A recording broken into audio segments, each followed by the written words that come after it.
ายดีพี่น้องกับทักทายสบายดีสวัสดีFCทุกคนยินดีต้อนรับเข้าสู่สองบ่าวสุขคนอินดีและพี่น้องมาได้ลงคลิปมือหนึ่งเนาะหลังจากกันส่งทีมงานเจอมาละพี่น้องจะกลับมาบ้านบ่าวสุขกับมาเตรียมเสื้อผ้าเนาะซักเครื่องซักของพี่น้องเตรียมตัวสิออกเดินทางทั่วแล้วเนาะพี่น้องเลย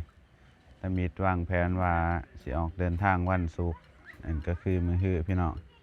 แต่ว่าภาพข้างหลังที่เราเห็นอยู่เนาะพี่น้องตอนนี้พายุเข้าบ้านบ่สุกเด้อพี่น้องน้ำสิท่วมหมู่บ้านแล้วเนาะบ่สุกก็เลยว่าถ้าเบิ่งฝนก่อนพี่น้องถ้าเบิ่งฝนว่าฝนมันสิมาต่อเนื่องบ่ยาวบ่เพราะว่าคันฝนตกมาหลายมื้อแบบจังซี่นะพี่น้องน้ำก็เสี่ยงท่วมบ้านบ่สุกเลยเนาะเพราะบ้านบ่สุกติดน้ำเลยก็เลยจะถ่ายเบิ่งฝนก่อนแล้วจังเดินทางแล้วพี่น้องบัดฝนหยุด เจ็บข้อคันข้อพี่น้องว่าสิออกไปซื้อยาอยู่ข้างนอกไปซื้อยามากินก่อนซื้อสเต็ปสิวซื้อหยังเพราะว่าอยู่บ้านบ่สุกมันบ่มีเนาะหลังจากมาแต่ทั่วกับมาแต่พาแขกเที่ยวกับเจ็บข้อเลย เจ็บข้อเบิดขึ้นมันขึ้นอีกไอเบิดขึ้นแล้วสิออกไปซื้อยาดีไอแล้วก็ยาอมเลยเนาะให้มันเศร้ายาก็บ่มีสิกินพี่น้องน้ำก็สิมาท่วมเนาะบ่สุกได้สิออกไปซื้อยาซะนั่นแหละมันทั่วไม่ใช่โอแกนไอโจขามส่งไอโจโอ้น้ำแห้งเป็นแห้งเฮี้ยงกันน่ะ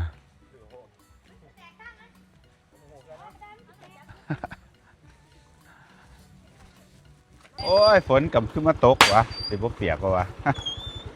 ซื้อยาอยู่บนโคกพี่น้องว่าสิเอาเพื่อตัวเองขามแล้วก็ขาเที่ยวซะ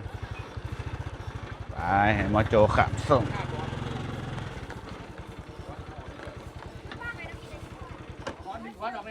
เปียกบ่จักเคย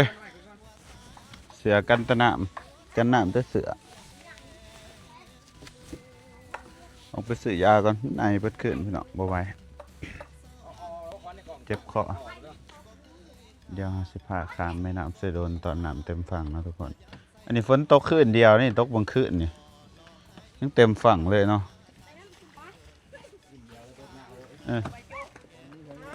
คืนเดียวตกตั้งแต่ประมาณ3-4 ทุ่มนะทุกคนพายุมันเข้ามาแล้วก็ตกแห้งแบบแห้งยาวเลยนะมันก็ได้น้ำเต็มฝั่ง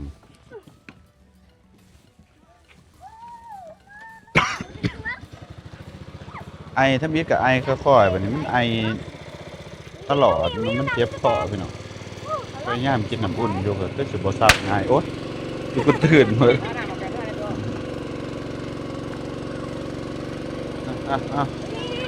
อันนี้คือแบบเฮาซิดเดี๋ยวได้พี่น้องมันจะได้แบบซิดว้ายทางปอกโอ้น้ำแห้งๆเลยพี่น้องก็ซุกบ่เตาเพื่อตัวเองถามเนาะน้ำแห้งแล้วไปเนี่ยมันตีฝนก็ซุกเลื่อนไปก่อนเด้อพี่น้องทั่วพอดีแหละเงินเดือน YouTube ออกพอดีมีเงินออกไปเที่ยว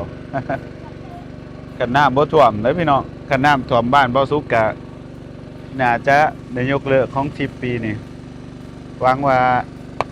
บ่ให้น้ำท่วมเด้อพี่น้องเอ้ยเพราะน้ำท่วมมันก็ยุ่งมันก็ยากเนาะพี่น้องเสียหายหลายอย่างเดี๋ยวมาเดินทางไปน้ำเซโดนแห้งเป็นแห้งได้นี่โอ้มีเรือปลา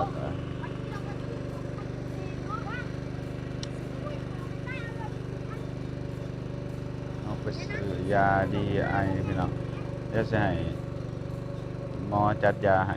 บ่แม่นหมอดอกเพิ่นนี่ยังเภสัชบ่ฟังไทยนะแบบหมอประจำวันจังซี่นะเขาจะขายยาจ่ายยาให้ยาเป็นของเป็นไข้ก็ได้ที่บ้านบ่สุขเอิ้นว่าอาหารขายยานี่ครับ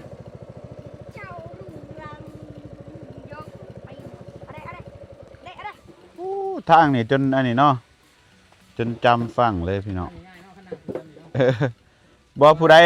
ผู้ใดสิซื้อของนักนี่ต้องซื้อย่ามน้ำขึ้นเด้อซื้อซื้อโต๊ะซื้อหยังขี่รถมาเทียบเลยพี่น้อง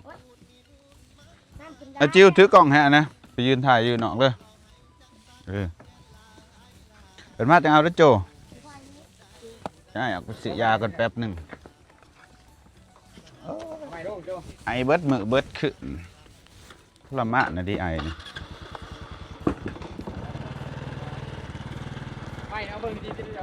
ซื้อยาอยู่บ้านโคกก่อนไป thank you แล้วทุกคนเอาไปซื้อยาใส่แต่เสือแล้วนี่กันฝนแต่ตัวนี้มันกันฝนได้น้อยหนึ่งนะฝนห้าก็ยุดตกความจริงว่าจะออกไปแต่เสาไปละฝนมาหัดตกแค่ตกกว่าขึ้นมาตกแบบตกแห้งนะได้ถากฝนเศร้าจนค่ำแต่ก็ยังไม่ทันเศร้าได้ไปปวดคอยเนี่ยได้ข่าวว่าทั้งเนื้อของไทยถ่วงแล้วเนาะพี่น้องก็เรื่องจะถามทั้งเหนือจังหวัดน่านท่วมแล้วท่วมแบบเป็นตะยานแห้งทั้งลาวกับทั้งเหนือบนชาแขกขมวนกระถ่วมอยู่เนาะพี่น้องมาลุ้นกันนะพี่ในน้ำคือถ่วมบ้านบ่อซุกอยู่บ่ถ่วมกะมือมือกับเห็นตัวแหละถ่วมแน่นอนฝนตกแนวนี้เลยว่าสิบ่ออกมาแล้วพี่น้องย่านแรกมันไอแห้งกว่าเก่ามันสิการสินักกว่าเก่าก่อนนะขันเขาไอบ่เศร้าแล้วคืออะไรมันสิอักเสบข้อมันสิอักเสบได้ปะนี่ตากคนมาแข่งกันซะใส่เสือกันฝนเอากันเสือและฝนจะได้ลงโปรกันอายุเข้าแรงมากทุกคนเปียกก็คิดว่าสิเปียกโอ้ยเดี๋ยวเป็นวัดหย่อนตากฝนแต่นี่เนาะก็จะถึงร้านขายยาเปียกหมดเลยพี่น้องเสือกันฝนที่บอกกันฝนนี่ครับซื้อยากันแล้วทุกคนให้หมอจัดยาให้แล้วทุกคนกลับบ้านแบบนี้เปียกเสยฝนมันมาตกแห้งกับเปียกน้อยหนึ่งเนาะพี่น้องเพราะว่าเสือตัวนี้มันเกิดการฝนได้ในระดับหนึ่งอยู่กันบ่ลอยหรอกซุ่มๆเย็นๆคือเก่าป่ากลับบ้านกันทุกคนซื้อยาเฉยๆเนาะพี่น้องน้ำกระติกของบ้านกันเนาะอยู่บ้านติดน้ำเลย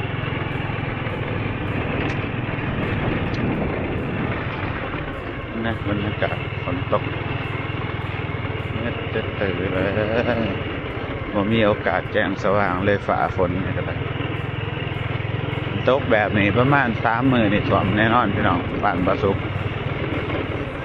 เพราะว่าน้ำมันลายเลยมันระบายบ่ทันพี่น้องมันจะท่วม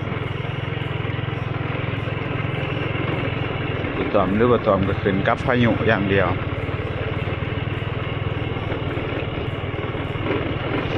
หวังว่าจะมีช่วงที่สว่างออกเด้อ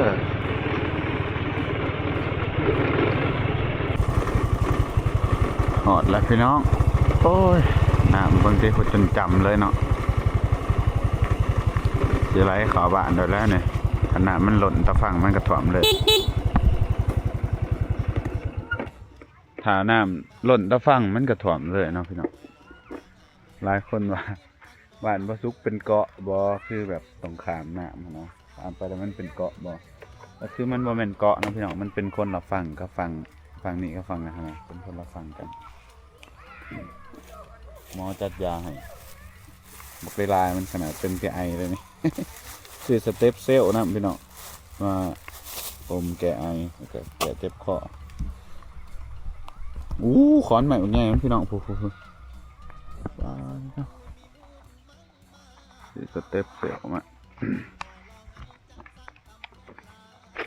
บอกคิดว่ามันจะเป็นแห้งพี่น้องขึ้นในไอวัดขึ้นตื่นเช้ามากแบบทรมานจนกินน้ำอุ่นกินนั่นกินนี่เนาะเอานกอมมาอมบ่เศร้า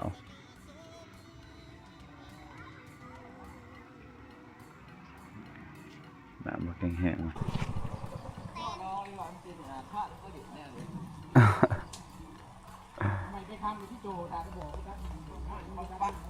คนจะเต็มเฮ้ออ่ะเด็กน้อยอยู่บ้านบริยานนะพี่น้องมันเป็นเรื่องปกติเนาะมันสิ้นเลยเด้เกิดได้แย่มากอะน้ำท่วมจากสีทุกปีเนาะมันเห็นแบบสิ้นนะพี่น้องมันก็เลยบ่เป็นตะยานเนาะบางคนก็เสียน้ำมันไอเห็นใจสมันไอปวดขึ้นแต่มีว่าสิฝากน้องปอให้ซื้อมาแล้วเพิ่นออกไปข้างนอกก็เลยเพิ่นลืมก็เลยเอามาซื้อโอ้ขันโต๊ะอีกมื้อแรกนี่ท่วมแล้วมื้ออื่นนี่โอ้ยเยอะขวัญจุกตื่นเบิด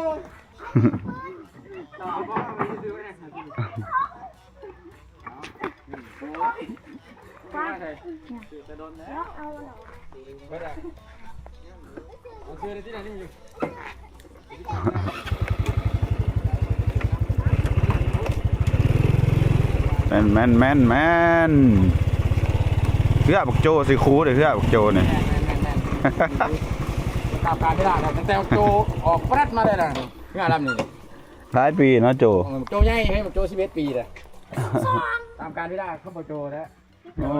ส่งผมมาเถอะใช้มึงเป็นไงส่งผมก็เถอะแท้มันจะคอปีไหนที่มันโอ้โถนอนอยากร้อยน้ำเนี่ยมันสิร้อยน้ำบ่ร้อยไหมโจอันนี้ดิโอสิร้อยน้ำบ่ขึ้นแห้งขึ้นดีเนาะน้ำเนาะขึ้นเดียวหั่นนะเนาะโอ้ยตกนี้อันได้จะว่ามันตกขึ้นเดียวพี่ก็ก่อน2 โมงแรกเงาใช้ขับไปมื้อแรกเงาอีกกันล่มเลยเตรียมเลยแล้วท่วมตะลิงเต้ตะลิงเปียกน้ำเลยโอ้ยไล่เขาเนี่ยมันจะไหวเนาะกดตื้ออยู่เมื่อแพ้เด้อพี่น้องมีโอ้ซิวๆเนาะเล็กน้อยจากประหยัดเลยเนาะทุกคนซิวขนาดตามเพื่อไปหมู่บ้านเนาะหมู่บ้านปากน้ำลำบากหลายพี่น้องเลยบ่มีขวาบ่มีสะพานเนาะโอ้น้ำแรงมากเต็มตะฝั่งเลยนะดูเด้อทุกคนดูเด้อบ่อนนี้เด้อบ่อนนี้มันจะเป็นคันน้ำแห้งก็หมดเลยบ่อนนี้ตั้งแต่ผมนี่แหละบ่อนนี้น้ำแห้งก็หมดโจนี่แอปเขาอันนี้ได้โจ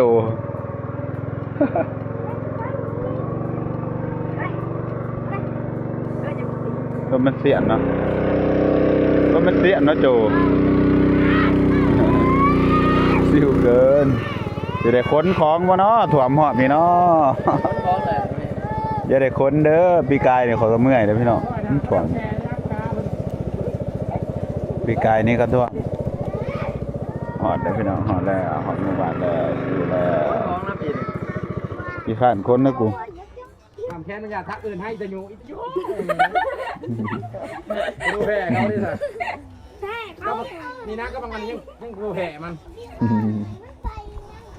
เป็นคนมันกูยังรอบนากูแทงมึงไปเหรอไปเสียดนะฮะมาหนังเหรอไปยังมาวายมันปรับกลางสนามเพื่อนเลยโจเอารถน้ำมันลายเอาไปซื้อขนมโอ้ยหมอโจกายแมนโจขอบใจหมอโจบอกเงินนั่นสัม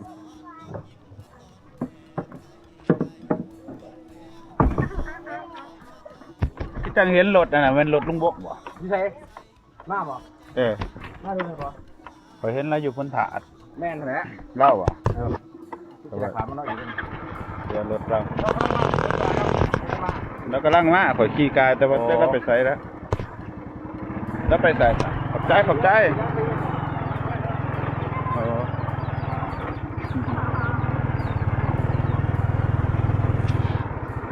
หวังว่ามืออื่นจะบ่ได้ขนของเด้อพี่น้องหวังว่ามืออื่นป่าแจ้งกลางฟางออกถ้าบ่แจ้งนี่ก็เห็นเลยแล้วส่วนดีเลย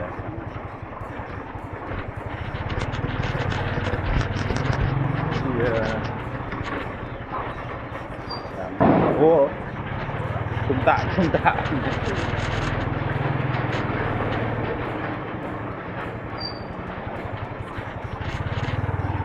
บ้านเฮาแล้ว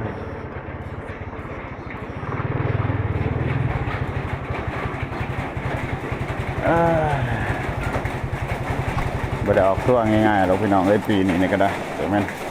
จะแน่เอาเดี๋ยวออกตอนได้